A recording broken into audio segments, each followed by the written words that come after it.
Hola, soy Andrés David Gutiérrez y hoy hablaremos sobre cognición en los inicios del conductismo, segunda parte, Edward Tolman. Bienvenidos.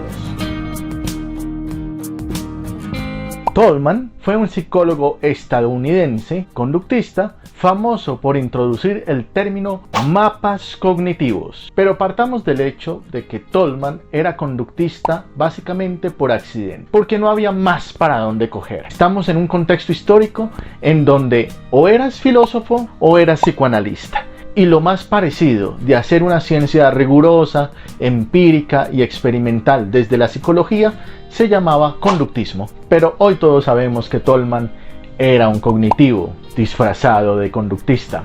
En este video vamos a ver por qué. Primero, debemos resaltar que al igual que Hall, Tolman creía en la conciencia. Y no solamente eso, también se basó en un filósofo llamado Franz Brentano, cuya postura principal radica en que la conciencia tiene intenciones. En ese sentido, la postura de Tolman es que la psicología debería estudiar aquella conducta que se dirige siempre a una meta. Creía que la psicología debería centrarse en el análisis molar de la conducta, es decir, mirar a la psicología como un todo. Pretendía una psicología que buscara estudiar los medios que llevaban a los sujetos a emitir ciertas conductas. Y para ello considera dos variables sumamente importantes para el análisis. La primera, el componente fisiológico. O sea, aquí no vamos a negar que tenemos estímulos y tenemos unas respuestas automáticas fisiológicas que nadie nos enseña, pero la psicología no debería centrarse en eso. La psicología sobre todo debe centrarse en el componente cultural. Por ejemplo, la reacción que conocemos como hambre. Todos los animales que tenemos sistemas digestivos se nos mueven las tripas cada vez que vemos un plato llamativo, pero si a mí me sirven aquí en mi país, Colombia, un plato de comida con carne, papas a la francesa y tal vez un jugo o gaseosa, yo comienzo a salivar de inmediato. Pero si me sirven ese mismo plato en una cultura como la India, posiblemente ese plato me parezca una abominación, una herejía, porque cómo se van a comer a las vaquitas, Dios mío. En ese sentido, Tolman dice que la cultura es una variable extraña que se debe tener en cuenta a la hora de estudiar la conducta. En cuanto al análisis molar de la conducta, Tolman dice que ese comportamiento tiene tres características. La primera, la conducta que se emite siempre va dirigida a metas. Por ejemplo, cuando haces alguna publicación en tus redes sociales, las personas pueden subir fotos, pensamientos, artículos, indirectas a sus exparejas y hasta los emojis que tú utilizas allí tienen el propósito de alcanzar algo. Siempre es con una intención.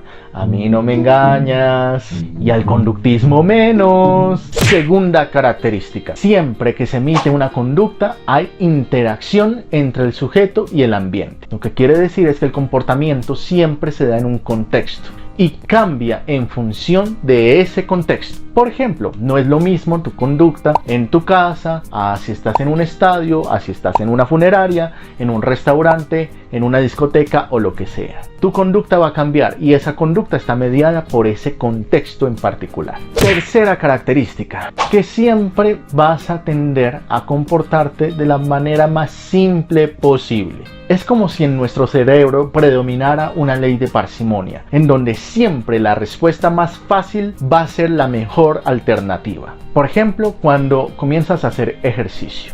Cuando quieres formar el hábito de hacer ejercicio, comienzas con bíceps, tríceps, espalda, pecho, glúteos, piernas.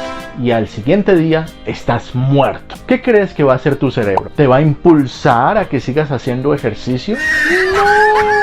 Todo lo contrario, el cerebro te va a impulsar a estar en reposo, que es la respuesta más fácil, que es a lo que has estado acostumbrado en los últimos tiempos. Tolman habla de ahorro conductual. La respuesta que implica menos gasto conductual va a ser la predominante. Por otro lado, hay tres componentes que se deben tener en cuenta a la hora de entender la conducta humana: la docilidad, los propósitos y los deseos. Tolman, al igual que Hall, fue un psicólogo fuertemente influenciado por Edward Thorndike, y en ese sentido dice que la docilidad es esa persistencia que tiene el sujeto por mantenerse en el ensayo y el error. ¿Dónde lo vemos reflejado? Cuando tú compras, por ejemplo, un nuevo smartphone. ¿Qué haces primero? Abres la caja y abres el manual de funciones para ver cada instrucción de cómo funciona tu nuevo smartphone, o más bien prefieres averiguarlo por tu cuenta, oprimiendo botones como caiga a la loca. Posiblemente la segunda opción, ¿verdad? Bueno, eso es ahorro conductual y eso es docilidad en Edward Tolman. ¿Qué determina que tú elijas una opción u otra? Básicamente el estado fisiológico en el que te encuentras. Es decir, que los deseos van a determinar ese propósito de la conducta. No es lo mismo tu actuar cuando estás triste, a cuando estás enojado, a cuando estás feliz o sorprendido. Cada uno de estos estados de ánimo media tu conducta con el fin de evitar consecuencias aversivas. Quiero finalizar con el concepto mapas cognitivos. Resulta que él hizo un experimento con 2 grupos de ratas. El experimento consistía en que las ratas deberían atravesar un laberinto, el típico experimento conductual. En el primer grupo, Tolman decidió darle premios, una recompensa por cada pasito que la rata fuera dando en el laberinto, lo que logró que finalmente la rata pues aprendiera a cruzar el laberinto. En el segundo grupo no les dio absolutamente nada, simplemente las dejó a que recorrieran el laberinto libremente. ¿Qué crees que pasó? Si tu respuesta es que a este grupo las ratas no aprendieron nada porque simplemente nosotros somos esclavos de los premios y los castigos, pues te equivocas.